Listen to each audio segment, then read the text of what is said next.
ગુજરાતમાં શિયાળાની જમાવટ શરૂ થઈ છે। ખાસ કરીને કચ્છ અને સૌરાષ્ટ્ર પંથકમાં લઘુત્તમ તાપમાનમાં થયેલા ઘટાડાને કારણે લોકોને કડકડતી ઠંડીનો અહેસાસ થઈ રહ્યો છે।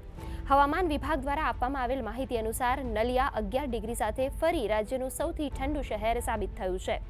હવામાન વિભાગની આગાહી મુજબ 25 નવેમ્બરથી 1 ડિસેમ્બર સુધી હવામાન શુષ્ક રહેશે।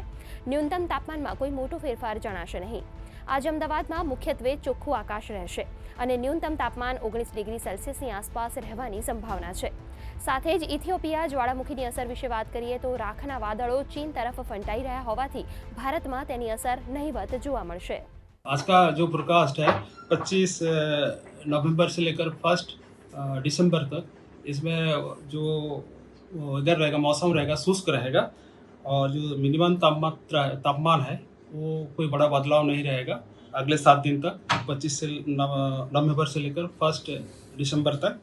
और जो कोस्टल का पवन का दिशा अभी है उत्तर और दक्षिण गुजरात के जो तटीय क्षेत्र है इसमें जो पवन का दिशा है मेनली उत्तर से उत्तर पूर्व दिशा से है।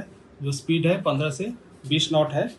और जो अहमदाबाद का आज का फोरकास्ट है मेनली क्लियर स्काई रहेगा और जो मिनिमम टेम्परेचर है 19 डिग्री सेंटीग्रेड के आसपास रहने का पूर्वानुमान दिया गया है।